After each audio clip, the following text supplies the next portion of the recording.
Olá a todos, sejam bem-vindos à Cassete Vermelha número 13, o podcast da Coluna Vermelha onde falamos sobre a atualidade benfiquista. Eu sou o Zé. E eu sou o Diogo. E hoje vamos começar por falar da época que passou, 2017-2018. Antes de começarmos, estamos a gravar isto à terça e só dar um parabéns às nossas meninas que foram as hexacampeãs de hóquei em patins. Foi há bocado. E só para dar essa ressalva. Foi... Um parabéns às meninas. A elas. E aos júniores também foram no fim de semana, não é? Os júniores de futebol. Exatamente. Sim, mas também vamos por aí. Também temos de estar aos júniores de voleibol. Também foram a semana passada. E esse aí também é um fator ainda mais impressionante, porque o voleibol abaixo do Mondego, e abaixo do Mondego se calhar já é um bocado a elogiar aquela região. O voleibol praticamente não existe, e seres campeão na formação é algo bastante complicado, porque tu passas a época toda sem jogar contra os melhores e depois do nada consegues ser campeão. Foi uma grande aposta do Benfica na equipa B de voleibol. Mas pronto, vamos voltando ao nosso tópico. Muito bem, vamos analisar a época de futebol. Podemos começar por dizer que a época não correu bem, não é? Sim, fazer isto por uma... Logo no início. Sim, fazer isto por uma cronologia. A época começa logo no final da Taça de Portugal, em que tu notas que alguns jogadores vão embora. Na Taça de Portugal, sim, certo. Pensei que estavas a falar da Supertaça. Ok. Sim, na Taça de Portugal foi-se um bocado ao género do que aconteceu há 2 anos, em que tu vês o Gaetan sair no final da Taça da Liga contra o Marítimo, a sair a chorar, e visto o Renato Sanches todo embriagado no Marquês, e notaste ali algum sentimento de partida. Até se calhar acabou por ser relativamente curto àquilo que nós achávamos que ia acontecer. E depois este ano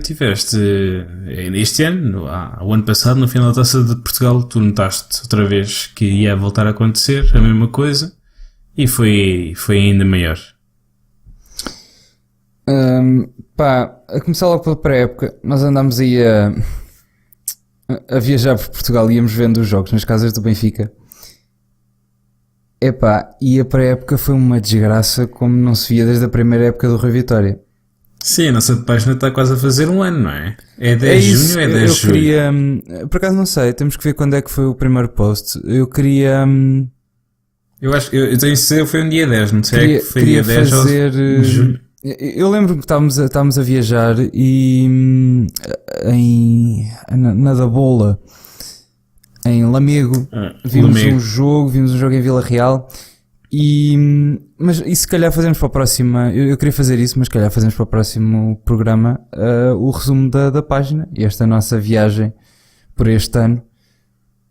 Sim, também foi uma em Foscoa, não foi? Ou fomos só ver a casa? Não, em Foscoa estava fechado. Fizemos a foto na altura, mas estava fechado. Mas eu queria fazer, se calhar fazemos para o próximo episódio, a nossa viagem por entre isto e o que é que significa um ano e o que é que aprendemos e não aprendemos. Acho que fazemos para a próxima. Mas pronto, voltando às nossas reflexões. Não correu bem. Toda a gente achava que isto era se calhar um bom presságio, porque a primeira pré-época do Rui Vitória não correu bem e depois acabou por sair bem. O resultado final até foi positivo, mas pré-época temos 2-0 o primeiro jogo ao Neuchâtel Xamax, ganhámos, depois perdemos 5-1 com o Young Boys. Sim, isso, com uma exibição horrenda. Exatamente. Tanto do Varela. Aliás, do Varela na altura até um gajo até disse assim, não tinha grande hipótese nos golos. Depois entretanto vimos a confirmar que foi assim a época toda. Ele nunca tinha grande hipótese em todos os golos. Ou seja, o Varela acaba por nunca dar aquilo que um guarda-redes como o Ederson, como o Oblak, até como o Arthur davam, que era... E o Júlio César, que se de vez em quando excediam as expectativas e conseguiam fazer defesas que valiam pontos e golos. E o Varela, logo nesse jogo, mostrou ao que vinha. Pá, isto foi um erro. E também o Pedro Pereira. Foi um erro completo de planeamento. Tu depois tens jogos ridículos, depois ganhas 2-1 ao Betis, perdes 1-0 com o Hull, perdes 5-2 com o Arsenal. Não se chegou nadinha com esse nesse do Wolf. Lembro-me desse jogo. Depois 2-0 com o Leipzig. E aqui acaba a pré-época. Pá, eu acho que uma pessoa acaba a pré-época a tremer. Acho que foste tu que escreveste sobre isso. Que, pá, eu acho que não houve ninguém que acabasse a pré-época e disse, pá, isto é um plantel para um gajo ser campeão. A começar pela baliza, que tu sentias logo uma diferença, que está bem que estavas a passar do Ederson, pá, que se calhar está no top 3 ou no top 5 melhores guarda-redes do mundo, para o Varela. Mas sentias que qualquer coisa não estava ali bem, pá. Havia muitas lacunas em muito lado. O que eu acho que aconteceu era, nós tínhamos uma esperança para... Quando eles contrataram o Pedro Pereira, foi já com a expectativa de que ele poderia ser o jogador que ia substituir o Nelson Semedo. Quando contrataram o próprio Hermes, acho que já era a prever que nesta época iam sair 2 defesas esquerdos, tanto o Grimaldo como o Eliseu. Uhum. E também a mesma coisa com o Rubén Dias para o Lindelof, e o Varela acho que não era a opção, não era o Varela, acabou por ser ele, mas a opção era o André Moreira, que entretanto foi para o Braga e que não jogou no Braga, foi para o Belenenses e jogou bem no Belenenses. E eu acho que isto foi tudo uma série de coisas que aconteceram, tudo uma série de contratações que aconteceram que não correram como nós esperávamos. Foi o Varela, foi o Douglas, foi o Rubén Dias, conseguiu estar bem, mas depois tiveste o Pizzi a jogar o pior futebol do seu tempo no Benfica, e tiveste o Krovinovic, que veio substituir na altura o Renato Sanches, que o Renato Sanches foi vendido e nunca foi buscar nenhum médio centro. E o Krovinovic se lesionou-se, e depois tiveste o Jonas, que se lesiona na parte fundamental da época, e foram muitas mudanças. Pá, mas tu acabas logo, tu começas logo a época com lacunas em várias partes.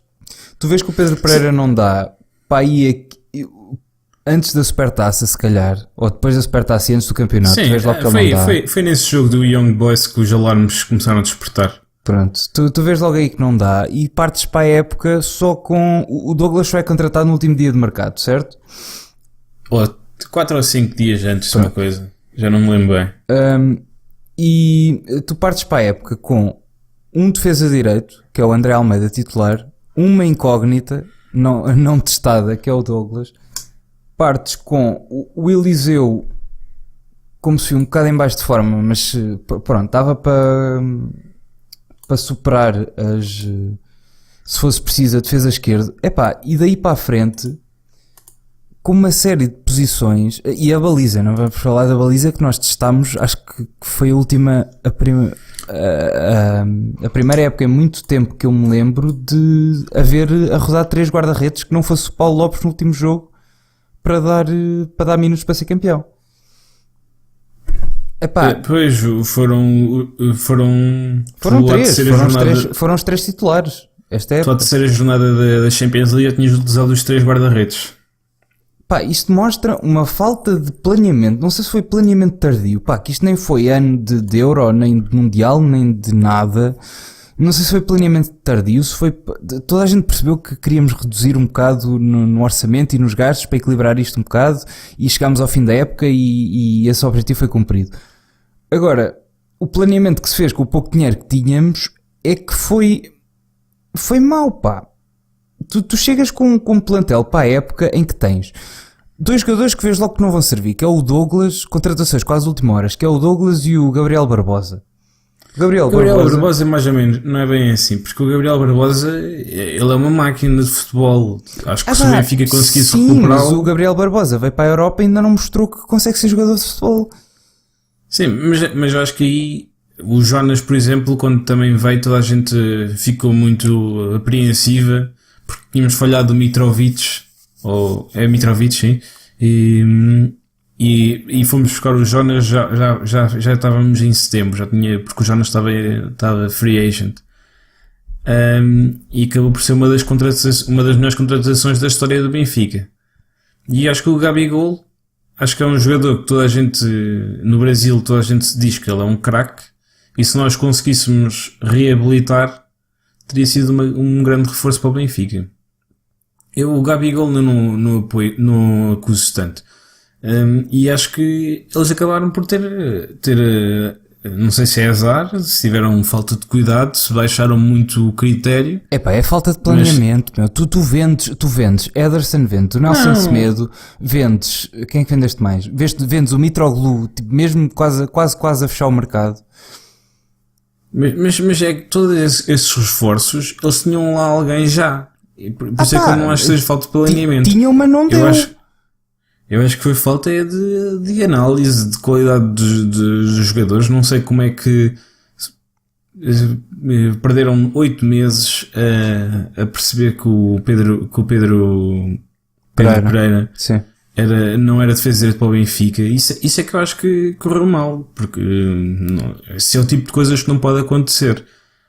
E há dois tipos de coisas que não podem acontecer. Uma é a questão do Pedro Pereira, outra é o André Moreira andar a treinar-se no Benfica com camisolas do Benfica e há fotos dele com a camisola do Benfica, e depois afinal já não veio para o Benfica, foi para o Braga. Isso são as duas coisas que eles têm mesmo que aprender a não voltar a fazer. Mas também ias vender o Ederson por 30, em que só ias receber metade, ias comprar o André Moreira pelo que o Atlético estava a pedir, que eram 12 ou 15, também não acho que fizesse sentido, não é? Sim, claro que não. Aliás, tu vendeste o Ederson por 40 e recebeste 16. Exatamente, foi isso. Sim. Por causa da percentagem. Sim. Mas eu não acho que tenha sido falta de planeamento. Acho que é que baixaram o nível, baixaram demasiado o nível. E depois também era uma coisa que nós estávamos a dizer no início da época, que eu lembro-me de escrever isso, que foi, e até falámos nisso na nossa viagem, que era há 2 anos também ninguém acreditava no 11, no plantel, e depois apareceu um Lindelof, apareceu um Ederson, apareceu um Nelson Semedo, e apareceu um Renato Sanches e um Gonçalo Guedes, e nós achávamos que ia alguém aparecer nesta época, e quando alguém aparecesse isto tudo se encaixaria. Mas o problema é esse, é que nunca chegou ninguém a aparecer. Não sei por falta, eu acho que aqui é essencialmente culpa do treinador, mas o João Carvalho nunca mostrou nada. Nunca mostrou nada porque também não teve quase nenhum. O João Carvalho na Liga tem 171 minutos e são menos de 2 jogos completos. Depois tens o Diogo Gonçalves, que também nunca teve a sua hipótese e pronto, também nunca acrescentou muito. Acabaste por ter 2 jogadores a aparecer assim na reta final, foi o Zivkovic e o Rafa, só que quando saiu o Jonas não apareceu, aí é que sentiste mesmo. O Jiménez... há aqui um misto de azar com mau planeamento e mau aproveitamento. Primeiro para mim começa logo pela baliza, porque a baliza esteve tão instável no início da época, e para mim quando a baliza treme, tudo para a frente treme, não consegues estar minimamente seguro, porque como viste agora até na reta final, quase não havia bolas a irem à baliza, porque o Varela teve imensas clean sheets agora no fim. Portanto, isso quer agora dizer, no fim não, é um bocadinho antes do fim, que foi ali, teve meus 4 no último terço. Tu vês, isso quer dizer que a linha defensiva é muito boa, agora a baliza está completamente tremida. Tu tinhas uma linha defensiva muito boa, mas as bolas que lá chegavam, o Varela tinha pouquíssima taxa de remates defendidos. O que quer dizer que se a baliza treme, se atrás treme, tu não consegues organizar o jogo daí para a frente. Não interessa que marques 3, vais sofrer 4, perdes o jogo à mesma. Se não me engano, ele teve 4 clean sheets seguidas em que sofreu 3 remates à baliza. Acho que foram estes os números. E 2 dos remates foi no mesmo jogo. Pá, é um misto de mau aproveitamento com mau planeamento. Só para tu veres, o Filipe Augusto, esta época tem 896 minutos. O Filipe Augusto. Sim, mas isso eu já não acho que seja mau planeamento. Isso eu acho que Isso é mau é más aproveitamento. escolhas do treinador. É más escolhas do treinador. Isso é más escolhas do treinador. Nunca ninguém compreendeu. Aliás, tu nunca viste o Rui Vitória. Aliás, nunca viste, não é bem assim, mas é raro às vezes em que ele individualiza algum jogador e quando o Filipe Augusto é assobiado a sair de um dos piores jogos que ele fez, foi mesmo muito mau, esta época, foi das poucas vezes que tu vês o Rui Vitória a defender um jogador e a falar dele individualmente. Pá, tiveste outros erros de casting. Tiveste o Seferovic, que no início nós fomos vê-lo, e começando também aqui pela época, fomos vê-lo à Supertaça. Pá, e na Supertaça, e pelo que começou a fazer no início da época, pá, parecia um goleador que ia superar até o Bas Dost. Pá, não digo o Jonas, mas o Bas Dost parecia uma máquina, um grande reforço, e do nada eclipsou-se. E nem foi por mudar de tática, porque o Benfica só muda de tática porque no início o Jonas e o Seferovic estavam a dar, aquilo estavam a surgir golos, e do nada o Seferovic apaga-se e o Benfica vê que tem que mudar de tática porque aquele gajo não joga, deixa de jogar. Sim, ele marca 4 golos nos primeiros 4 jogos oficiais. Eu não percebo o que é que se passou ali. Não faço ideia. Eu acho que o Seferovic, tu notas que é um jogador possante fisicamente, notas que ele tem algum talento no pé esquerdo dele, só que mas depois não, tu vais ver agora este gajo novo que vem, o Nicolás Castilho. Sim. Pá, e é outra casta, nota-se logo que é outra casta. Ele é um jogador que recebe a bola consegue receber a bola de várias maneiras, pelo ar, pelo chão. Eu vi o gajo, eu vi um vídeo, o gajo recebia muito de costas para a baliza. Consegue arranjar sempre o seu espaço e o Seferovic não consegue fazer nada disto. Pior é que às vezes vimos o Seferovic que é basicamente aquele, ele não é muito, ele é alto, mas não é assim tão alto, tem 1,85 m, mas visto o Seferovic a jogar numa aula, eu vi nesta parte final da época aconteceu imensas vezes, um jogador que é lento. Eu acho que também não soubemos aproveitar e ele também é bastante limitado naquilo que pode oferecer. Epá, mas no início da época estava a marcar gols que era uma coisa parva e do dia para a noite. As bolas apareceram-lhe ali.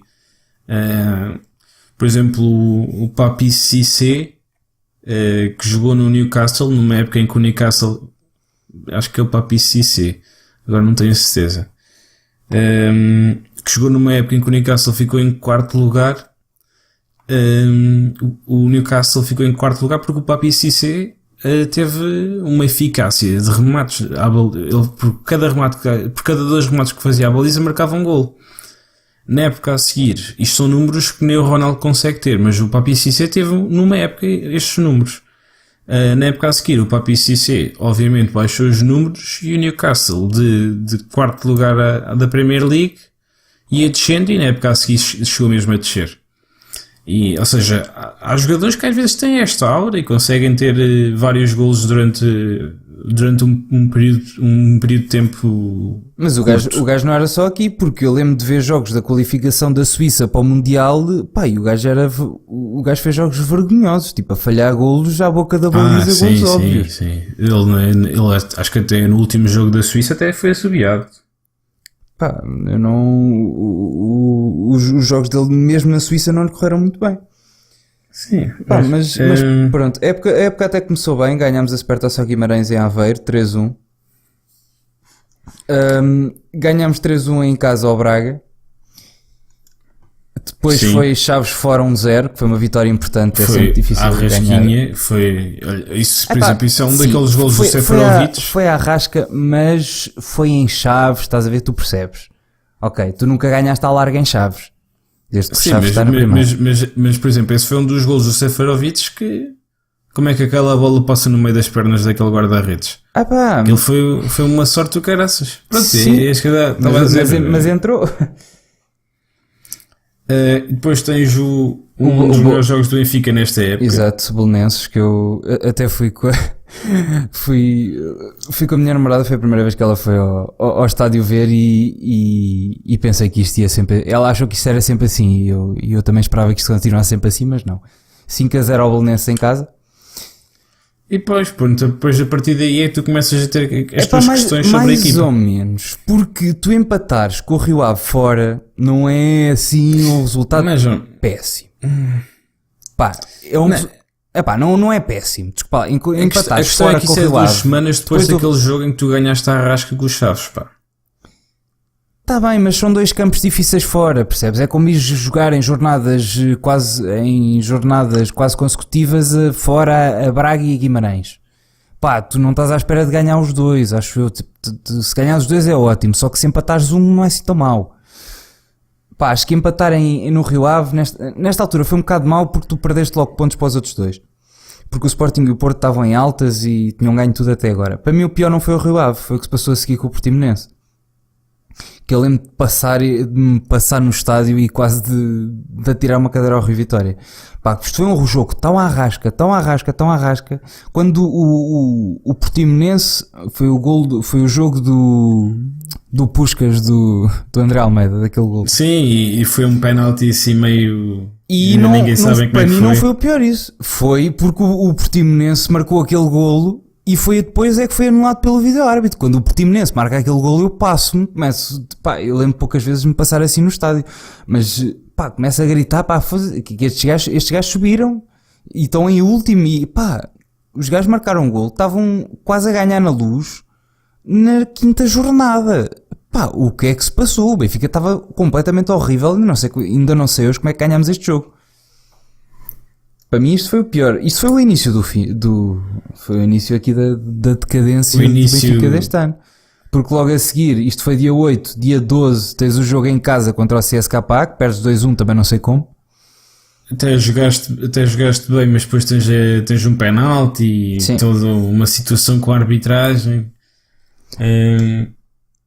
Epá, e pronto, foi... Não interessa, mas é contra o CSKA em casa, tu só tens é que ganhar. Isto foi aqui o início da decadência.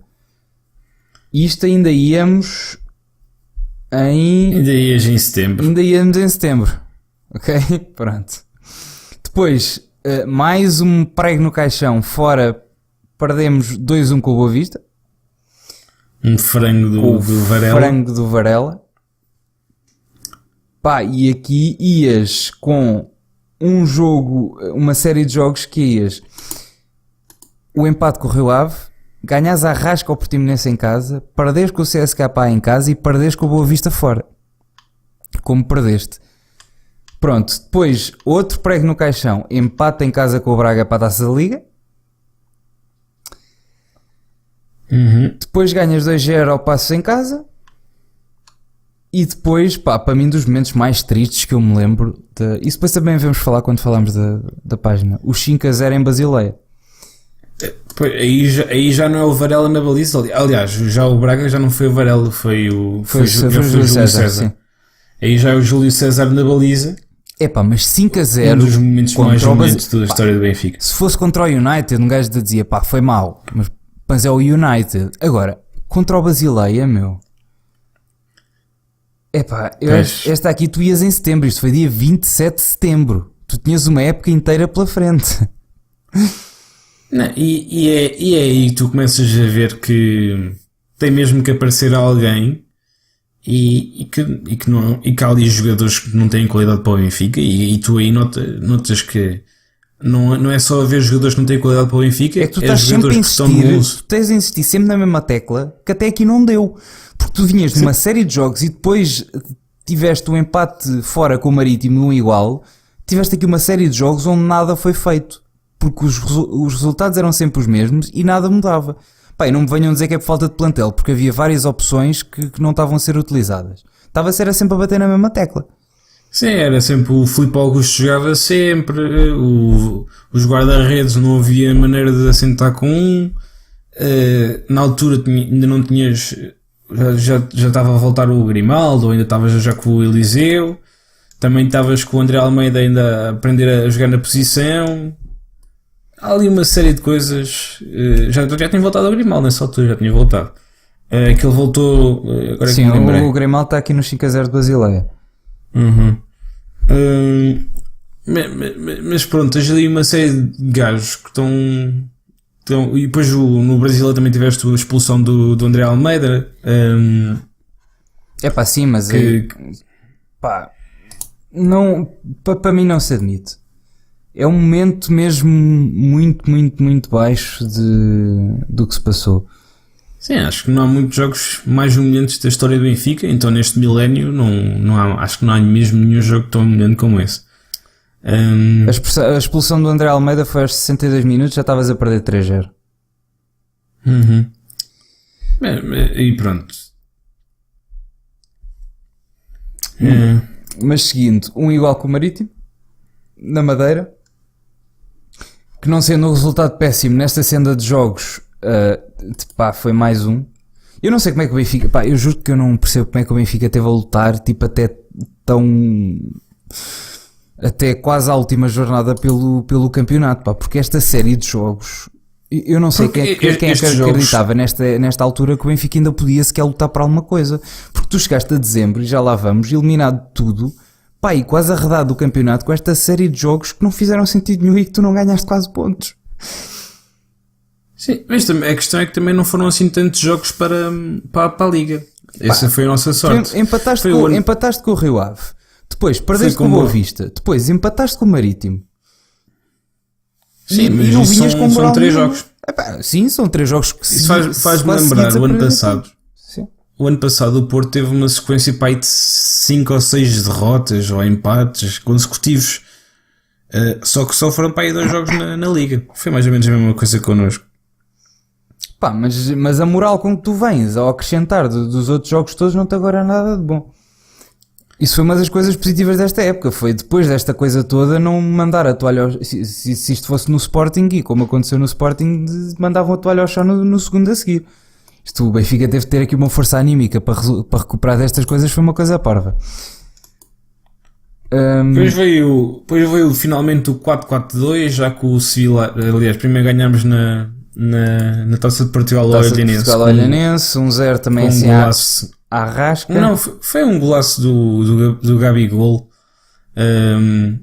Sim, mas ganhaste ali à rasquinha. Com um gol logo no início do jogo. Depois, a certa altura, o Olhanense encostou-nos assim um bocado às cordas. Ganhaste ali à rasca. Depois veio o 4-4-2. Finalmente estreamos o 4-4-2 que toda a gente andava a pedir.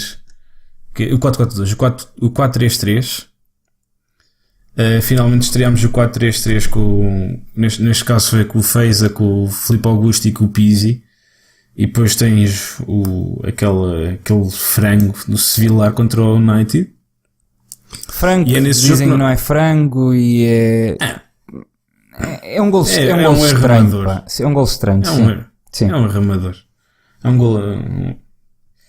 E estreias o 4-3-3 pela primeira vez, mas esse 4-3-3 só apareceu no campeonato já em Guimarães. Já tínhamos 2 vitórias consecutivas, com o Aves também ganha assim o Aves também ganha assim um bocadinho à rasquinha, com um penalti a cair do céu. E depois o Jonas vai lá fazer o terceiro para confirmar e ganhaste ao Feirense. E depois voltas a perder com o United. Sim. E aí ficas com o 4-3-3 fixo, com o Krovinovic finalmente a estrear-se pelo Benfica. 3-1 em Guimarães. Foi pronto, é nesse jogo que também não fizeram uma época ótima, mas pronto, ganhar em Guimarães é sempre importante. Mas a parte importante é esse jogo marca uma divisão. Há um Benfica até essa altura na época e um Benfica depois dessa época. Sim, o Benfica joga melhor, mas esta época eu não me lembro de um jogo que tu tenhas dito, porra, o Benfica este nível de futebol, mesmo que perdessem, eu ia ao estádio só para ver este futebol. E para mim o Benfica não me lembro assim de cabeça nenhum jogo que o Benfica tenha jogado que eu me lembro daqueles jogos mágicos que dei prazer de ver. Foi duas jornadas, na jornada a seguir, esse foi o único jogo que deu assim mesmo prazer ver o Benfica a jogar, que foi o 6-0 com o Setúbal. Foi na jornada número 12. Mas tirando esse também não me lembro de nenhum jogo assim como estás a dizer. Pá, o Benfica não teve qualidade de futebol esta época, não teve. E nesse do Setúbal teve, porque o Setúbal sofre os golos e abre ali a defesa toda e os nossos jogadores tiveram espaço para fazer isso. Agora num jogo renhido não tiveste nenhum jogo assim, não. Pronto, mas eu acho que esse jogo que o Guimarães marca um Benfica antes e um Benfica depois, porque o Krovinovic entra para o 11 e tu notas aí a diferença do plantel da equipa quando tem o Krovinovic a jogar. Pronto, quando tu depois com o jogo do United és eliminado da Champions League e só um milagre é que te mete na Liga Europa. Jogas com o CSKA e com o Basileia e voltas a perder os dois jogos. Pelo meio empataste com o Porto 0-0 no Dragão. Mas os maus resultados deixaram de aparecer. Mais ou menos, porque depois tens aqui para a Taça de Portugal e também és eliminado dia 13 de dezembro contra o Rio Ave. Sim, os maus resultados na Liga deixaram de aparecer. Ganhaste 3-1 ao Estoril, foste eliminado da Taça de Portugal com o Rio Ave. Ganhaste 5-1 ao Tondela fora e depois duas desgraças para a Taça da Liga, que tivemos 3 empates esta Taça da Liga e fomos eliminados, não conseguimos ganhar uma vez. A equipa não me parecia nada motivada nesse jogo. E assim chegamos ao fim do ano 2017 com atraso no campeonato, com já eliminados da Taça da Liga, da Taça de Portugal e da Champions com 0 pontos. Portanto, foi um ano 2017 péssimo. Depois estás em janeiro, empatas com o Sporting em casa, num jogo. Eu não gosto de falar de arbitragem, mas num jogo estranho, vá. Principalmente depois daquilo que nós andámos a descobrir nas últimas semanas. Depois tens 3 vitórias consecutivas e o Benfica parece estar tipo, ok, estamos na boa altura, uma das vitórias até é em Braga, o 3-1, e depois o Krovinovic lesiona-se. O Krovinovic lesiona-se contra os Chaves, jogas contra o Belenenses, metes o João Carvalho sim. E não dá, e o Benfica acaba por conseguir um pontinho com aquele livre do Jonas que falhou um penalti. Depois tens ali uma boa sequência de 11 jogos ou 12 jogos conseguidos a ganhar. Rio Ave em casa, Portimonense fora, Boa Vista em casa, Passos fora, Marítimo em casa. 9 jogos consecutivos a ganhar. Aves casa, Feirense fora, Guimarães casa, Setúbal fora e chega ao jogo do Porto. Pronto, ganhas a rasca contra o Setúbal, que já foi mais agora no fim. Ganhas a rasca contra o Setúbal e vais um ponto à frente do Porto, jogar com o Porto na Luz, certo? Pronto, nós já falámos disso, foi há pouquíssimo tempo. Se tu ganhas o jogo, o Benfica tem... o Benfica é quase garantido que é campeão. Porque se o Benfica ganha o jogo ao Porto em casa, o Benfica pode ir a Alvalade e até perder ou empatar. Aliás, pode até ganhar o campeonato em Alvalade. Sim. O Benfica tem tudo para ganhar este jogo. A esta altura já não há ninguém que diga que o plantel do Benfica é inferior ao Porto, porque estão num momento de forma de taco a taco. O Benfica joga em casa, o Benfica joga com o público todo e o Benfica vai à frente. O Benfica tem tudo para ganhar este jogo, não tem desculpa nenhuma para não ganhar este jogo ao Porto. E perde em casa com o Porto 1-0. Naquele gol do Herrera, que sim, não digam que foi técnico, o Porto também teve sorte. Agora, o Benfica não quis ganhar este jogo. Este jogo foi um jogo à Rui Vitória de empatar e ver o que é que acontece para a frente. É o jogo decisivo, é o jogo que decide este campeonato, é este jogo. Fez muita falta ali o Jonas. Não estou a dizer que o Jonas fosse marcar um golo, mas fez falta o Jiménez a entrar na parte final em vez de ser Seferovic. E pronto, e é isto que acontece. O Porto também, quando o Porto, uma jornada de gente perdeu 2 jogos em 3, porque também estava cheio de lesionados, e quando tu tens lesionados tens de ter jogadores de qualidade para substituir. Opa, E há todas as desculpas e mais algumas. O que eu senti neste jogo é que o Benfica não o quis ganhar. Estava em casa, tinha tudo para ganhar e não quis ganhar. Foi isto que eu senti. E acho que... Pá, eu escrevi no Twitter uma vez que ganhar esta época com o Varela na baliza, ser campeão com o Varela na baliza era uma tarefa mais difícil do que o Leicester ter ganho o campeonato, a Liga Inglesa aos anos. Pá... E a culpa aqui não foi dele, mas a verdade é que... E a culpa não foi só dele, mas a verdade é que depois, olhando para trás, tu não sabes como é que tiveste contra o Porto, pá, que também não era uma superpotência, que também já disseste que o Sérgio Conceição transformou jogadores completamente banais em jogadores que agora são... Sim, o Porto é um Sporting em mini escala, que é quando o Porto... Quando as coisas começarem a correr mal no Porto... o Sérgio Conceição é um treinador autodestrutivo. Aquela agressividade toda também se volta contra ele. E se o Porto tem assim uma série de derrotas consecutivas, se o Porto tem uma sequência igual àquela que o Benfica teve no início da época, o Sérgio Conceição não tinha chegado a dezembro, porque a equipa ia se autodestruir. Mas pronto, o Porto nunca teve essa sequência, nunca teve essa pressão de estar por trás. O Porto ganhou na Luz porque acho que tinha que ganhar, porque era a única opção. O Porto não... o empate servia-lhes pouco porque eles tinham que depender do Sporting, e depender do Sporting nunca ninguém quer. Eu acho que eles ganharam na Luz porque tiveram mais coragem que nós, também tinham menos a perder, porque eles tinham mesmo que jogar para a vitória. Nós podíamos empatar e esperar por ver o que é coisa, e acho que isso foi a nossa morte. Também há ali um... Mas pronto, não vale a pena falar nisso, mas há ali uma quantidade de sorte. Epá, o R era um podes ter todas as desculpas do mundo. Agora, não sentiste que o Benfica quis ganhar este jogo?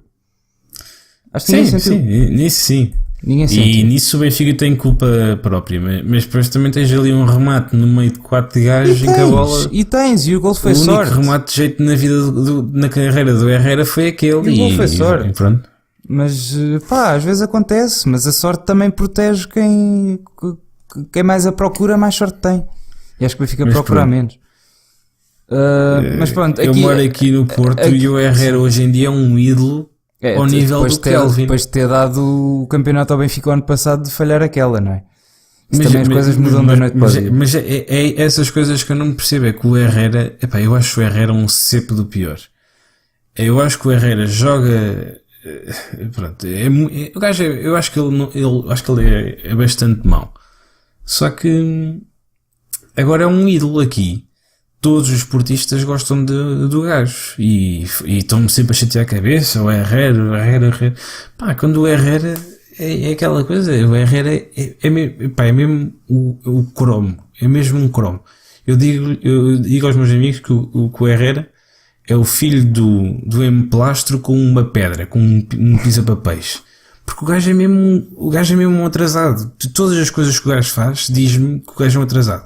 O gajo vê o Filipe a dar uma cacetadona no André Horta e depois a bola sai e começa a puxar pelo público. O Herrera, na jogada a seguir, vai fazer a mesma merda e dá um canto ao Benfica, que o canto dá o golo ao Lisandro. E puxa pelo público quando dá o canto ao Benfica. Porque ele tenta dar acho que é tenta dar com a bola contra o Eliseu e a bola sai para canto. Vejo o Herrera, o que é que o gajo fez agora nos festejos? O gajo fez uma cena qualquer nos festejos que a gozar com o Benfica, que era basicamente o público estava a cantar e o Herrera ficou tipo todo excitado e começa a cantar a mesma coisa e sem jeito nenhum. Acho que era um cantigo qualquer a dizer mal do Benfica. Pá, e o Herrera é mesmo aquele gajo que vê os outros a fazer, fica todo maluquinho para fazer igual. E pronto, isto é um novo ídolo do Porto. Mas pronto, isto era só um parênteses da minha raiva. Cada vez que e agora do Porto e dos jornalistas, porque agora cada vez que o Benfica joga com o Porto vão entrevistar o Kelvin. É o ponto alto da vida do Kelvin agora são 2 vezes por ano cada vez que o Benfica joga com o Porto. Porque o Kelvin neste momento é um Zé Ninguém. Teve um momento alto na vida, teve um momento alto na vida e morreu. Para o futebol morreu. Depois tens, mas pronto, depois para acabar tens aqui a época tens o 2-1 com o Estoril. Pá, aqui ainda houve gente que acreditasse, eu sinceramente já não acreditava mesmo que o Porto fosse escorregar. Tiveste o 2-1 contra o Estoril, também à rasca. Depois tiveste o 2-3 com o Tondela em casa, também já analisámos, não vale a pena voltar que os golos foram maioritariamente culpa da divisão. Depois tiveste um dos melhores jogos do Benfica a nível tático. Na minha opinião foi dos melhores jogos do Benfica. Sim, com o Sporting. Isso foi. E pronto. Mas também não ganhaste. Saíste de Alvalade com 0-0, mas também nesta altura também demos o campeonato ao Porto, também já não importava, era adiar o campeonato do Porto. E depois 1-0 com o Moreirense em casa. Destaques aqui para os minutos dos jogadores. Eu tenho aqui... Surpresa, surpresa, o Pizzi é quase totalista, tem 45 jogos e 3.527 minutos, é o jogador com mais minutos do Benfica esta época. Segundo é o André Almeida, terceiro o Grimaldo, quarto Jonas e o quinto é o Varela. Isto é o top 5 de jogadores com mais minutos no Benfica. Depois tens o Feza, que para mim foi se calhar o jogador mais consistente do Benfica esta época. Sim. A par do Jonas, claro. A seguir ao Jonas, claro. Se quiseres fazer prémios bem, só aqui destacando, só para acabar aqui os minutos, o Luizão está em 11º.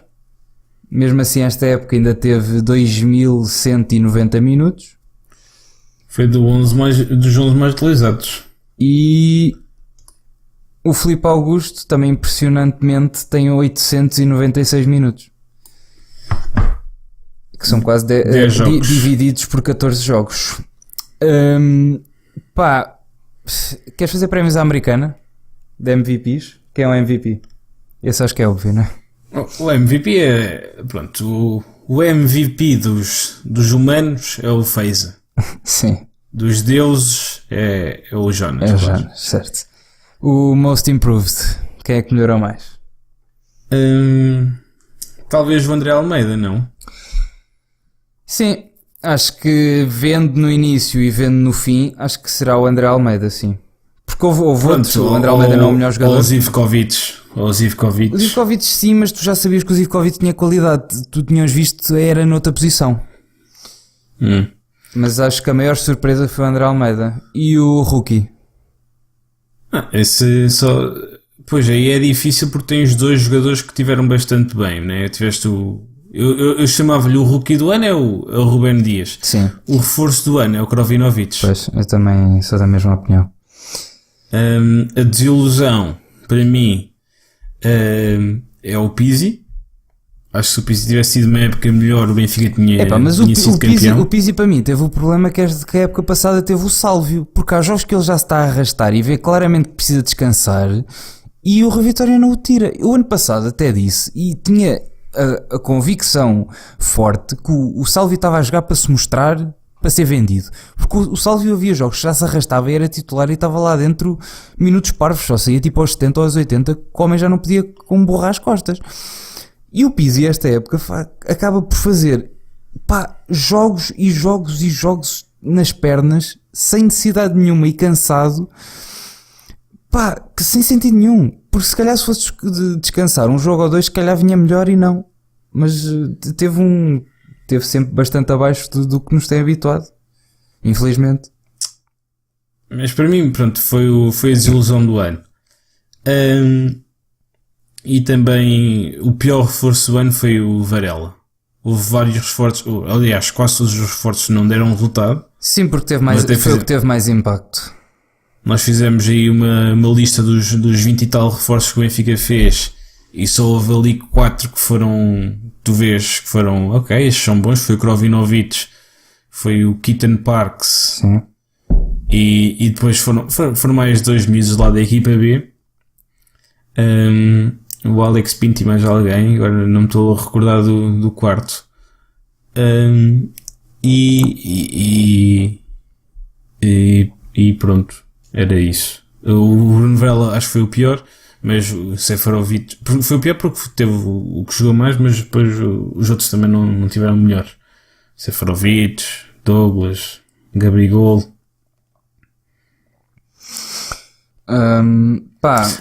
O outro miúdo que foi um bom reforço foi o Willock. Era isso, só me esqueci do Willock, foi o Willock. Da equipa B.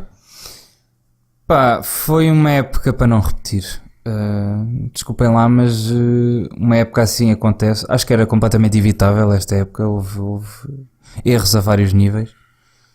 Não me digam que é só culpa da direção, porque o Rui Vitória também tinha aqui muito material para jogar e teve uma série de jogos a ver resultados a acontecer e nada a mudar. Também a culpa não foi só do Rui Vitória, porque este plantel, sinceramente, chegar ao dia 1 da época e dizer, mandar estes jogadores e dizer vai ser campeão, também acho que é uma coisa que não se faz, a começar logo pela baliza. Mas foi aqui um misto de culpas de toda a gente. Agora não me digam que a culpa é só da direção, se a culpa é só do treinador, porque não é só culpa de um nem só culpa do outro, é aqui uma culpa conjunta. A questão é precisamente essa, é que o Rui Vitória, tirando a baliza em que ele efetivamente não tinha mesmo mais ninguém para lá pôr, todas as outras posições ele podia ter... Ok, todas também não, mas havia vários jogadores na equipa B que se notavam que podiam acrescentar alguma coisa à equipa principal. Tu tens o João Carvalho a acabar com 170 minutos na liga e tens o Pizzi a acabar como totalista quase. Epá, pois sim. Por favor, não me digam que foi falta de opção. Foi que se queriam melhor que o João Carvalho para lá pôr em lugar do Pizzi. Epá, sim. Um gajo queria ter o plantel do Real Madrid, mas Pizzi, tem que fazer o Pizzi só não fez 2 jogos. Estou aqui a ver. Não me venham com coisas. O Krovinovic também houve aqui 1, 2, 3 jogos que teve a suplente, não utilizado. O primeiro jogo que ele faz é com o Braga para a Taça da Liga. No jogo com o Paços de Ferreira e antes do Guimarães de entrar efetivamente para o 11, tem aqui jogos que um entra aos 84 minutos, o outro entra aos 84 minutos, o outro entra aos 70 e o outro entra aos 82. São 4 jogos que o Krovinovic podia ter sido utilizado e que saltou do banco para fazer 70, 20, menos de 20 minutos. Portanto, não me digam que é falta de opção enquanto tinha estas coisas no banco e não resultaram. Acho que foi falta de agilidade também. Sim, e o Krovinovic também tem tal coisa que ele chegou lesionado e por isso não foi inscrito na Champions League, mas claramente que fez muita falta. Sim, mas a questão não é nas Champions, porque tens aqui jogos das outras competições em que ele podia ter sido usado e que não foi. Ele teve 3 jogos que nem sequer entrou, foi não utilizado no banco. Um deles perdeu-se, foi com o Boa Vista, e outro empataste, foi com o Rio Ave. Basicamente o que retiramos aqui é houve muitos reforços que não deram aquilo que era esperado. Sim. Ou seja, alguém ali na parte do scouting enterrou à grande ou na parte de quem escolhe os jogadores, e houve jogadores que nós no início da época dissemos que tinha que aparecer alguém e nunca chegou a aparecer ninguém. Apareceu o Krovinovic só, que depois desapareceu, e apareceu o Zivakovic, que depois apareceu a seguir quando o Krovinovic se lesionou, mas nunca, tirando estes dois, não apareceu mais ninguém. É uma época para não repetir. Foi péssimo, tanto a nível de Champions. Foi uma vergonha. Nem o Sporting, que está lá para baixo na lista da Champions, fez tão mal. Não conseguir um ponto com o Basileia e com o CSKA no grupo, não há desculpa. E depois tens este terceiro fator que foi a insistência nas mesmas coisas que não estavam a dar. E isto aconteceu, tu viste jogadores que estavam claramente a comprometer a equipa, que continuaram no 11, o Filipe Augusto foi várias vezes titular, visto que o 4-4-2 claramente não estava a funcionar, porque o Seferovic não era o Mitroglou e o Jiménez também não se encaixava bem. E toda a gente via, toda a gente falava, e também é verdade que nestas coisas o treinador de bancada aparece sempre e fala sempre. Todos os anos acontece isto, toda a gente vê, toda a gente fala. Só que desta vez as pessoas viram isto e falavam nisto, e não éramos só nós, era muita gente mesmo que insistia que o 4-4-2 não funcionava com este plantel. Tínhamos que passar para o 4-3-3, mas demorou-se imenso tempo até finalmente fazermos a mudança na tática. E pronto. Pá, foi muito mau chegar a dezembro com isto. Eu não sei sinceramente como é que tivemos até ao fim a lutar. Só se vê que, estando até ao fim a lutar, mesmo depois da série péssima que tivemos, que este Porto que foi campeão também não era assim tão forte. Também não era assim uma coisa tão de especial, pá, não era aquele Porto do Falcão e do Hulk, que eram superstars. Não, então o Porto jogava com o Sérgio Oliveira. Era uma equipa banalíssima que podia perfeitamente ter perdido e o Benfica ser campeão. E acho que não foi por incompetência própria. Acho que não podemos culpar mais ninguém. Mas pronto, passando agora para a parte positiva deste podcast. Não desista já de nós. Vamos fazer uma análise ao plantel da próxima época. Como estamos no regime podcast em que a nossa audiência é bastante mais limitada, vamos contar tudo o que sabemos daquilo que as pessoas que reconhecem melhor o Benfica nos contaram. Na baliza, segundo o que me disseram, o Vlaco Dimos é o guarda-redes que vai ser, que eles acreditam que o Vlaco Dimos é o próximo guarda-redes do Benfica, e não vem mais nenhum guarda-redes. Depois o suplente e a terceira opção ainda está tudo muito nublado, e ainda vão esperar pela pré-época para decidir quem é que vai ser o segundo e o terceiro guarda-redes. Pá, eu sinceramente não acredito, depois da época tantos jogos a titular que o Varela fez, que passe para terceiro guarda-redes para trás do Zlobin. Não, o Zlobin, acho que o Zlobin, o André Ferreira e o Moreira e o próprio Varela podem ser as terceiras opções para guarda-redes. Sim. Para segundo guarda-redes vai ser o Sevilar ou vai ser o Varela. Certo. Mas o Vlaco Dimos, do que viste, achaste assim? Do que eu vi dos vídeos, que também não é um grande indicador, mas do que eu vi os vídeos eu nunca fui guarda-redes. É um guarda-redes, pá. Eu nunca fui guarda-redes, eu não sou muito bom a avaliar guarda-redes, mas ele foi o melhor guarda-redes da Grécia. Da Liga Grega, sim. É um guarda-redes ele apesar de estar na Grécia e ter um nome grego, eu acho que ele até é grego, aliás, ele é descendente de gregos e tem nacionalidade grega. O irmão acho que é grego também, sim, mas ele é alemão. Ele sempre foi guarda-redes da seleção alemã e sempre foi na formação, e foi formado na Alemanha, no Stuttgart.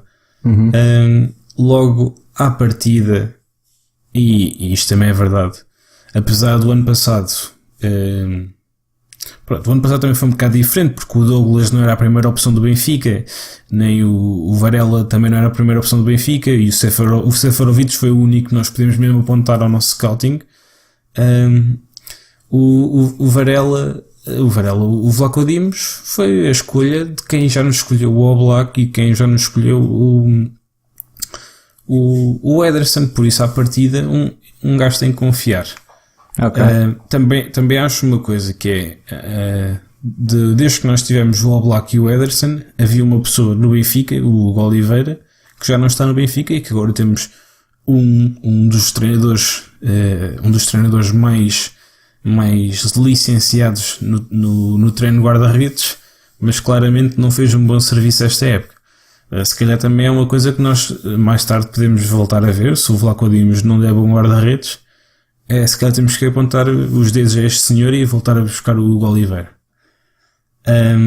Mas para já é estas três opções que nós temos. Em princípio vai ser o Vlaco Dimos. Acho que o Varela nesta altura está à frente do Sevilar, porque eles querem emprestar o Sevilar. mas o Cilar acho que ainda vai ter a sua hipótese na pré-época. E depois o terceiro guarda-redes pode ser, se o Cilar ficar, fica o Varela, por exemplo, ou podemos ir buscar o Moreira. Acho que ainda esta é a posição que está mais em aberto na pré-época. Eles ainda vão ver muito na pré-época. A defesa de direito vamos ter o Tyrone Eboe, vai ser a aposta do Benfica para a defesa de direito, e enquanto ele não assumir a posição vamos ter o André Almeida. Mas é mais ou menos como o Vlaco Dimos. Se virmos que um dos dois não está a funcionar, vão buscar alguém ainda no verão. Mas é só se acontecer uma coisa do género como aconteceu ano passado com o Pedro Pereira. Pá, o Eboe, dos vídeos também que eu estive a ver, ele é muito bom a atacar. A defender não vi. Agora é um extremo bom a atacar. Fez-me lembrar mais ou menos o Grimaldo, que é claramente melhor a atacar do que a defender. Sim, o Eboe é muito parecido com o Nelson Semedo. Não sei se te lembras, mas o Nelson Semedo, tudo o que era bolas de cabeça, aquilo não passava. Sim, tudo. O Nelson Semedo melhorou bastante ao longo da época na defesa. Mas o Eboe era um gajo que ele era avançado. Acho que tem que haver concorrência certa, ou concorrência mais ou menos igual para cada posição, para eles não se encostarem. Porque, por exemplo, este ano o Douglas não era concorrente direto do André Almeida, nem o Eliseu era concorrente direto do Grimaldo. Eram duas posições em que eles, desde que não comprometessem ou que não fizessem tipo a maior porcaria do jogo, que eram titulares à mesma. E acho que isso não pode acontecer, porque a competição também é boa. E pá, acho que este ano, se este Eboe for minimamente decente, acho que há de acontecer. O Eboe é um jogador que a atacar é bastante bom. Ele era avançado, então tecnicamente ele é um jogador bastante especial. Tem uma finta curta bastante boa, e depois tem uma coisa que tu tinhas no Nelson Semedo que nos dava muito jeito, que era a velocidade. Ele é estupidamente rápido, e então bolas nas nossas costas, boa sorte, porque tu vai lá estar o Eboe. Depois é um jogador que tem alguns problemas de posicionamento, é o que eu noto. Ele a nível defensivo, de vez em quando está muitas vezes fora, não é muitas vezes, é de vez em quando é apanhado fora da posição e dá demasiado espaço ao extremo. Quando ele está por dentro, dá demasiado espaço ao extremo, que consegue furar e ganha a posição para a nossa baliza. Os centrais também essa aí não disseram-me que o Conte vem mesmo, mas isso acho que já é do conto geral. Mas ainda não sabem bem o que é que vão fazer com o Luizão, ainda não decidiram. O problema é esse, porque acho que os centrais vão começar a ser arrumados a partir do momento que o Luizão ou que alguém da direção decidir o futuro do Luizão. Eu fiz um tweet esta semana do Luizão a dizer por causa do Buffon que devia olhar para o exemplo e que era sair bem, pá, e teve, acho que foi o nosso tweet com mais retweets. Achei aquilo uma coisa um bocado parva. Nós já dissemos coisas bastante mais acertadas e não tiveram tanta atenção no Twitter. Pá, eu acho que neste momento não há uma pessoa a defender que o Luizão continue como jogador e a receber o que está a receber. Sim, esse tweet encheu uma caixa de notificações 6 vezes esta semana. Também eu. Pois tu não tens a receber no mail, eu não tenho, mas eu estava sempre a receber tipo corações e eu tipo, porque é que não, ainda é fogo, ainda é este. Não, eu tenho as notificações, estás a ver? No e-mail, aquilo vai para o e-mail da coluna vermelha, até não, acho que não vai para o meu. Mas, o pessoal quer mesmo que, o pessoal já não quer mesmo que ele continue, quer mesmo continuar a lembrá-lo assim, e se ele continuar, só há uma pessoa neste momento benfiquista que quer que ele continue, duas, que é o Rui Vitória e o Filipe Vieira, porque já não faz sentido nenhum ele ser jogador e receber o que está a receber. Eu acho que se lhe renovarem vão lhe fazer um grande cut no salário. Tem que ser. Se não fizerem tem que ser. É a gestão danosa. Tem que ser, e não é só isso. E tem que ser, e tem que ir com a promessa que não vai para ser titular. Vai para jogar se alguma vez, se acontecer Mas isso este ano tu já viste. Este ano já viste. Não viste o Luizão Luizão a falar. Está bem, mas o Luizão só não volta para titular porque estão lá dois que pegaram o lugar e são titulares indiscutíveis. Porque o Luizão começou a titular, e se não se tivesse lesionado, não sei se não tinha jogado até ao fim. Mas tu há 2 anos viste a mulher dele a mandar mensagens no Twitter, no Twitter, no Instagram, que ele já metia nojo. Epá, Isso este ano não viste. acho que não há nenhum benfiquista a defender que ele continue. Agradecemos muito, mas pá, por favor, não. Que vá para a equipa técnica, tipo, faz a mesma coisa. Só não há a ameaça de jogar aquilo que nós não queremos. Mas o que a lógica me diz é que vamos ter o Rubén Dias e o Jardel Sim. a titulares numa primeira fase. Acho que o Conti, se algum deles se lesiona, o Conti vai ganhar a posição. Porque também é um central alto, rápido. Eu sei que não faz muito sentido, mas neste caso faz porque ele é levezinho. E é um bom central. E alguma vez jogaste com 3 centrais como o Jesus tentou esta época no Sporting? Não estás a ver? Pá, é possível, mas a questão é que tu tens tantos jogadores do meio campo à frente que tu tens 3 centrais, significa que tens dois laterais. Sim. Ou seja, tens 5 defesas e só tens 5 jogadores de ataque. E o Benfica é uma equipa que tem 4 extremos, todos eles bastante bons. Ou seja, tu ias ter os 4 extremos no banco. Sim. Ou seja, isso não dada a tua equipa, não faz muito sentido. Certo. Dada a morfologia da tua equipa, não faz muito sentido alguma vez jogares com isso. Mas se calhar até pode acontecer num jogo de Champions League ou assim. E jogas com o Sálvia defesa direito, por exemplo, e no lado esquerdo provavelmente o Sérvio, que ele até te fecha bem, ou se calhar jogas com o Sérvio no lado esquerdo e com o André Almeida no lado direito, não sei. Mas acho que não vais ver isso no Benfica este ano, apesar de ter 3 bons centrais, sim.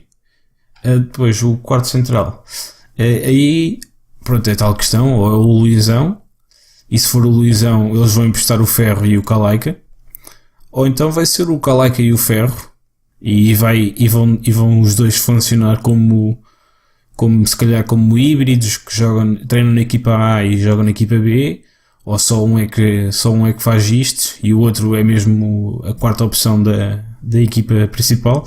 E parece-me que o Ferro tem alguma margem, porque é o terceiro jogador mais utilizado da equipa B este ano. Não, desculpa, o quinto. O primeiro é o Heriberto, o segundo é o Zlobin, o quarto é o Pedro Amaral e depois o quinto é o Ferro. Não, o quarto é o Ferro. Depois, os defesas esquerdos, aí estão à espera que o Grimaldo seja vendido, e quando o Grimaldo for vendido, acho que o acordo com o Aaron Martin já está mais ou menos fechado.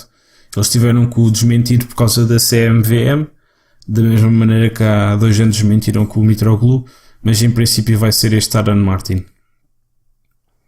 Então achas que o Grimaldo vai ser, que o Grimaldo é mesmo certo que saia? Sim, pelo que me disseram é certo que saia, e quando sair já há alguém planeado para ele sair. Ok. Médios defensivos vais ter o Feiza. E o Samaris quase certeza vai sair.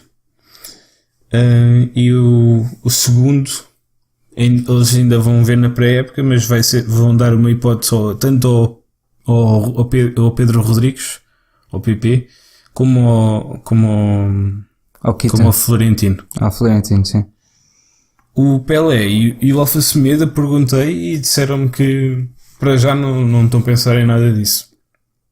A menos que o PP e o Florentino corra mal, acho que não vão buscar ninguém. Tens aqui o Keaton Parks também. Mas o Keaton Parks é mais médio centro, não é tanto... Eu pus aí porque queria o pôr aí, mas não ele é mais médio centro. Ok. Pronto, eu acho que isto faz sentido porque o Samaris é um jogador muito... É um jogador relativamente caro. O Samaris também já está na altura. Acho que já deu, foi, e acho que já está na altura de acabar o ciclo. Sim, não é só isso. Ele acaba o contrato em 2019 e ele o vendes agora, então ele vai sair porque ele não quer renovar, e ele vai sair de graça daqui para o ano. Por isso eles vão tentar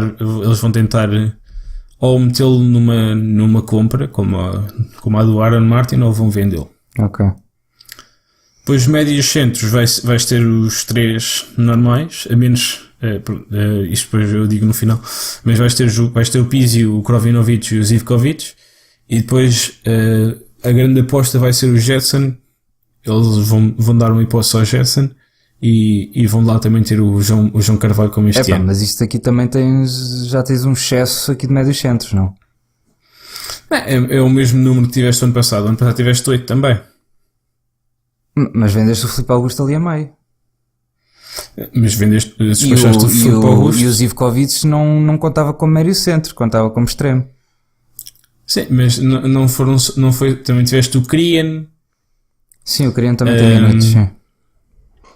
E pronto, e também despachaste o Krian e o Krian para a equipa B e despachaste o Filipe Augusto porque ficaste ias ter muito menos jogos. Mas normalmente acho que o Benfica vai ter sempre estes 8 jogadores. Ok. Bem, e é normal, seriam sempre pelo menos 6 jogadores, que eram 2 por posição. E depois tens mais 2 que oferecem coisas diferentes. Não sei se o Zivkovic, não sei. Pronto, isso era o que eu ia dizer no final, que era, há sempre a hipótese de 3, 4 jogadores que têm sempre algum mercado de poderem sair. E se algum deles sair, eles vão sempre olhar para dentro primeiro. Por exemplo, se o Pizzi sair, não vão buscar ninguém. Se o Zivkovic sair, não vão buscar ninguém. Se saírem os 2, vão buscar alguém, mas dificilmente vão sair os 2. Ok. O Sálvio, se sair, vão provavelmente buscar o Carrilho. O único que se calhar que sair, e que em princípio deve sair, que é o Grimaldo. Se o Grimaldo sair, vão buscar mesmo alguém, porque não há ninguém lá dentro. O único defesa esquerdo nos quadros do Benfica nesta altura, tirando o Hermes, que acho que está emprestado 1 ano e meio, é o Pedro Amaral, e não faz sentido teres 2 jogadores com os 2 juntos têm uma época de Primeira Liga juntos, que era o Yuri Ribeiro, e o jogador que esteve sempre na sombra dele na formação toda e que mesmo assim ia à seleção nacional, que era o Pedro Amaral. Ok. Mas pronto, os extremos, se não houver saídas, vai ser o Sálvio, o Rafa, o Sérvio e o Rafa Willock. E o Willock, com o Diogo Gonçalves a ser emprestado, mas mesmo assim acho que ainda lhe vão dar uma hipótese na pré-época primeiro. E depois é que decidem. Há muitas coisas que eles ainda vão esperar pela pré-época para ver. Mas tu este ano vais ter que tomar as decisões mais cedo, porque temos a época a começar mais cedo por causa da pré-eliminatória da Champions. Sim, não é muito mais cedo, porque a pré-época... Mas sim, tens a parte importante da época. Além de tens o Mundial pelo meio. Sim, mas não tens quase nenhum jogador do Benfica era o Mundial. Vais ter o Rubén Dias, o Zivkovic e... Acho que é só isto, não é? Não, e o Sálvio. E o Jiménez. O Jiménez ia agora para lá. Sim. Que é os avançados. Eles vão dar a hipótese ao Heriberto e ao João Félix.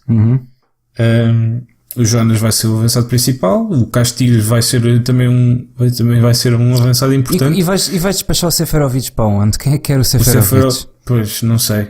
Mas o Seferovic não vai ficar no Benfica. Isso é garantido. E eles agora estão a tentar ver se conseguem este Ferreira, que era o tal avançado do Shakhtar. Hoje já houve notícias a confirmar no CSKA, a dizer que estava quase certo. A mim disseram ontem que há várias equipas interessadas. Não me falaram do CSKA, também foi ontem. A notícia do Record de hoje é que estava quase certo. Mas falaram-me que havia várias equipas interessadas. Equipas do meio da tabela de Itália e equipas do meio da tabela de Espanha, e que ele gostava de ir para esses campeonatos, mas que o Benfica tinha uma boa hipótese, porque o Paulo Fonseca já o dava como partido e lhe estava a recomendar ir para o Benfica. E pronto, isto, quando tu entras, basicamente estás num leilão para o jogador, e a quem lhe oferecer mais e as melhores condições é que vai ficar com ele. Sei que ainda estamos a tentar ir buscá-lo, por isso vamos ver o que é que dá. Ok. Mas se o Ferreira vier para o Benfica, o Jiménez é vendido. Ficas com o Jonas, o Ferreira, o Castilho e mais um. O Heriberto ou o João Félix, ou se calhar os dois, um deles em forma de híbrido. Pronto, mas caso o Ferreira não venha, em princípio ficas com o Jiménez, a menos que depois também há aquela altura em agosto, há sempre ali uma altura que começam a aparecer aquelas ofertas, como apareceu ano passado o Gabigol. E há sempre essa hipótese, se aparecer aí alguma oferta que o Benfica possa tirar proveito. Que ainda vamos ter aí um carrossel de ofertas durante o verão e mesmo durante o Mundial de jogadores apontados ao Benfica, que ainda vai ser uma coisa... Isto agora é por causa destas confusões com o Sporting, o carrossel acalma um bocado. Agora um bocado foi como eu disse no outro dia, agora a Silly Season é o campeonato inteiro, não basta ser só a época de transferências. O ano passado até o Wilshere esteve apontado ao Benfica. Mas isso normalmente é os empresários plantarem as notícias para conseguirem uma melhor oferta para os jogadores. Mas jogadores realmente interessados em que o Benfica está realmente interessado, é sempre essa questão de... É sempre aquela hipótese de aparecer aí alguns jogadores, por exemplo o André Gomes, ainda hoje estavam lá a falar na nossa página em que o André Gomes já disse que vai ser do Barcelona, e isso era uma hipótese para o Benfica. E eu acho que dificilmente a menos que não apareça nada para o rapaz e acabam por fazer a oferta ao Benfica e o Benfica aceita. Ou o Renato Sanches como do ano passado, mas em princípio não deve vir, não é? A questão é que o Renato Sanches tem um novo treinador, o Kovac, e eu acho que ele vai querer experimentar alguma coisa com o Renato Sanches, pelo que já saíram nas notícias. Isto aqui não me disseram nada, mas pelo que já disseram nas notícias, pelo que tem sido nas notícias, não sei, não acredito, não me fiava muito daí. Portanto, até porque o Benfica tem um jogador com um perfil parecido, a querer ter o seu espaço na equipa principal, e por isso não ia ter um jogador emprestado, não ia gastar minutos da sua equipa por um jogador emprestado, quando tem um jogador com um perfil parecido à espera de minutos. Portanto, principais vendas, possivelmente Grimaldo, Samaris, Sálvio, talvez Jiménez, eu dizia aí principais vendas, o Grimaldo e o Talisca. E depois sim, o Talisca, já nem estou a contar com isso. E depois tens aí jogadores que se calhar podem sair, mas que para já não tinha muita... E portanto, não pensava muito nisso, porque o objetivo é fechar o plantel antes da Champions, não é? Eu acho que o objetivo antes do apuramento para a Champions, para garantir. Eu acho que neste preciso momento, mas dentro de 2 dias, o Castilho deve ser apresentado amanhã e o Conti deve ser apresentado daqui a 2-3 dias. E então, a partir daí, deixo o plantel fechado. Depois, se sair alguém, entra alguém. Basicamente é isto. E depois também há a hipótese depois também há aquela coisa de a pré-época vai decidir muita coisa. O segundo guarda-redes vai ser decidido na pré-época, o terceiro guarda-redes vai ser decidido na pré-época. A questão dos miúdos que estão da equipa B que sobem, o Heriberto, o João Félix, o mesmo João Carvalho, o Diogo Gonçalves, o Willock, esses jogadores vão ter a pré-época para provar o seu espaço. Mas à partida, se tudo correr como previsto, se o Eboué for aquilo que esperamos, o Vlaco Dimos for aquilo que nós esperamos, só vais ter mudanças a partir de agora, quando houver alguma saída. Sai o Grimaldo, entra o Aaron Martin. Sai o Sálvio. O meu maior medo aqui no meio é mesmo a baliza. Acho que é o que está menos assegurado. Para mim aqui no meio a maior dúvida, a maior interrogação aqui é a baliza. Acho que é o único medo que eu tenho aqui. Mas pronto, tirando a baliza não me parece mau, porque se houver um a flopar lá no meio, acho que tens outra opção. Também o que mais me aflige é tu não ires buscar o treinador. O Rui Vitória fica. Sim, esse Ele vai ficar. Parece-me também mais ou menos preocupante. Também já fomos grandes defensores do Rui Vitória, mas depois desta época, pá, sim, o plantel era fraco, mas o treinador parece-me... A questão é essa, o plantel não era fraco, pá. Eu não consigo dizer que o plantel era fraco quando vejo o plantel do Porto. Pois, era fraco de acordo com o que tu tens estado habituado. Agora, de acordo com os rivais diretos, acho que não era assim tão fraco. Tiveste a lutar com o Porto e com tanta decisão errada e até à última, eles foram campeões na penúltima jornada, acho que não era assim tão mau. Para mim o Rui Vitória já tinha fechado este ano, mas também fui desta opinião quando o Jesus perdeu naquele ano do Kelvin. A minha maior aflição com o Rui Vitória nem sequer é as opções, pá, é o futebol. Irrita-me, o Benfica joga mal futebol. Nós jogamos mal à bola. Isso irrita-me. Eu vou à luz, eu gosto de ir à luz, não gosto especialmente de ver o Benfica jogar. O Benfica joga um futebol feio. O futebol do bom para a frente. Não gosto. Fizeram aquele vídeo agora esta época em quase todos os jogos, no pontapé inicial foi a bola para a frente, tirando um ou dois. Sim, bola para a frente. Mas eu acho que isso aí há uma componente tática de... É muito previsível. Por trás. É muito previsível. Mas aí tu metes logo numa situação em que estás a pressionar o adversário. Eu acho que aí... Eu se fosse fazer críticas a nível tático, não fazia nessa, porque essa aí se calhar até... Eu sei que nós perdemos quase sempre a bola, mas ficamos sempre numa situação... Não é isso, é que é previsível. Os outros já estão à espera que nós façamos isso. Sim, mas mesmo os outros estando à espera, nós nunca saímos daquela situação de estar a pressionar o adversário, de não estarmos a criar jogo.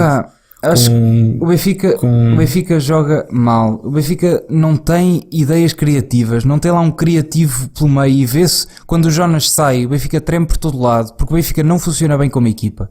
Funciona porque tem lá o Jonas a organizar o jogo e é um jogador fora de normal e faz aquilo que ele faz, porque se o Benfica depender só dos seus jogadores e não há nenhum assim que seja mais mágico ou criativo que os outros, são jogadores bastante competentes, mas não há nenhum assim com a criatividade acima da média, e quando o Benfica depende só desses jogadores, não tem processos para jogar bom futebol, não tem. O Benfica vê-se, anda ali às aranhas, depois os outros fecham em bloco baixo e o Benfica não faz ideia o que é que há de fazer. Mas pronto, vamos ver como é que isto corre com o Pizzi, como é que corre. Agora vais ter o Zivkovic e o Krovinovic, como é que corre com o Jetson. Mas aí estás a depender outra vez de individualidades, e é uma coisa que eu não gosto. Eu acho que temos de jogar bem como equipa e não jogamos. Mas a questão é que nós não jogamos bem como equipa há 3 anos. O ano passado e há 2 anos também não houve ali uma boa fase no primeiro ano. Tiveste ali uma fase em que estavas a jogar à bola. Mas tirando isso também, o bom futebol do Benfica já não existe há bastante tempo. Mas era isso que eu queria. Eu queria ver o Benfica a jogar futebol, não só a sobreviver. Mas vamos ver. Pronto, isto já vai um bocado longo. Eu escolhi um dos 2 temas para acabar, ou a equipa B ou o hockey, e o outro deixávamos para a semana. Falamos do hockey porque a equipa B é mais longo. Ok. Tens a dizer sobre o hockey? Temos este fim de semana o jogo da época. Depois do que aconteceu da época passada, em que o Benfica, é anulado um golo ao Benfica a 20 segundos do final que lhe dava o título de campeão nacional, e já no jogo anterior foi anulado um golo, na jornada anterior foi anulado um golo ao Sporting contra o Porto, que tirava o Porto da corrida pelo campeonato. E depois do que aconteceu esta semana passada, em que descobrimos que há árbitros a serem pagos no handball, no hockey patins é ainda mais escandaloso do que aconteceu no handball. Por isso não tenho muitas dúvidas que é que tem acontecido nos últimos anos no hockey patins. De repente, quando aquilo deixou marcas, porque o Benfica depois faltou à final da Taça de Portugal, à final fora da Taça de Portugal, e houve jogadores que foram à seleção nacional, e claramente que há ali algum conflito dentro da equipa. Não sei se é entre os jogadores, não sei se é entre os jogadores e a equipa técnica, há ali algum conflito, e a equipa que tem ali 5 dos 20 melhores jogadores do mundo, 5 nada, 6 dos 20 melhores jogadores do mundo, de repente não conseguiu criar e levámos uma tarefa do Porto para a Taça de Portugal, depois perdemos também para a Liga Europeia e agora fomos outra vez ao Porto. Tínhamos que pelo menos sair com o empate para conseguir depender só de nós próprios para ser campeão, e foi mais um jogo louco. Uma primeira parte em que nós não entrámos muito bem, fomos para o intervalo a perder 3-1, e depois na segunda parte fizemos um jogo bestial com uma arbitragem muito caseira, mas mesmo muito. O Porto tem 2 penaltis, tem jogadas antes na primeira parte que eram mais penaltis do que estas duas. Tens também o Benfica sofre, o Diogo Rafael é agarrado, cai ao chão e marcam-lhe uma falta por simulação, e depois a seguir tens uma 10ª falta, que também não lembra a ninguém, que num bloqueio em movimento ao jogador do Benfica assinalam falta do defesa. E depois e o Porto marca o golo do empate nesse livre direto da 10ª falta, e depois passa para a frente. E o Benfica, assim, no último minuto, o João Rodrigues, assim, numa jogada muito atabalhoada, ele há uma parte que ele está só com um patinho no chão, porque depois tem um outro patinho tem a perna toda levantada, e acaba por conseguir meter a bola lá dentro. E acho que nem com uma arbitragem muito caseira, para não dizer mais, nem isso foi suficiente para o Porto conseguir ganhar ao Benfica. O jogo acabou 7-7, e esta semana tu tens a oportunidade de não é ser campeão, porque ainda faltam 3 jornadas, mas as últimas 2 jornadas são contra os 2 últimos classificados.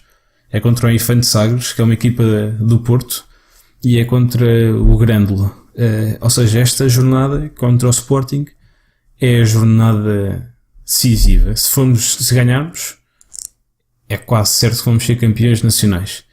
E é uma altura, é uma oportunidade única de nos vingarmos de tudo o que tem acontecido no hóquei, principalmente na última época, em que foi verdadeiramente asqueroso.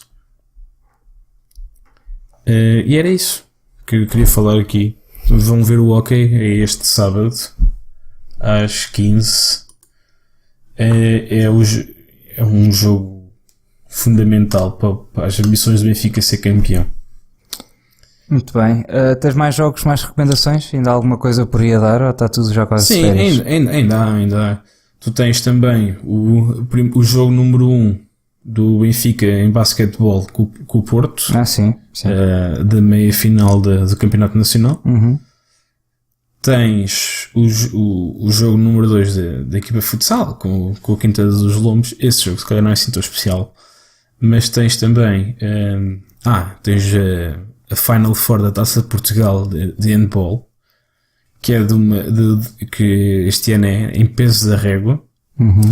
Numa das meias finais está o Benfica contra o Gaia, uma equipa da 2ª divisão, ou seja, em princípio vamos passar.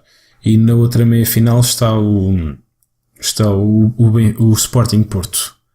Ok. Ou seja, no domingo às 18 horas no peso da régua vamos ver contra o Sporting ou contra o Porto a final da Taça de Portugal.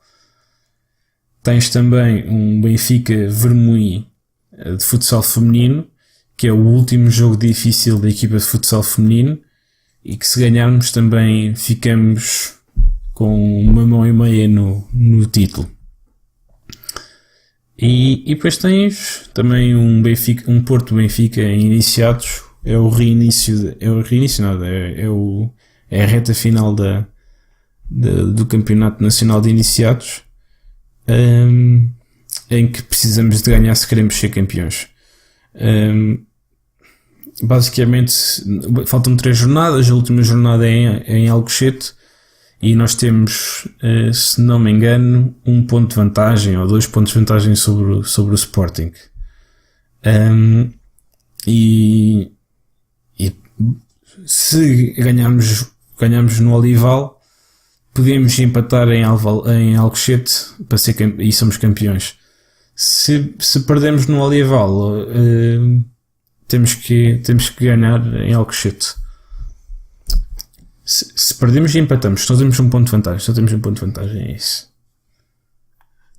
E pronto, é isto esta semana. Ficam...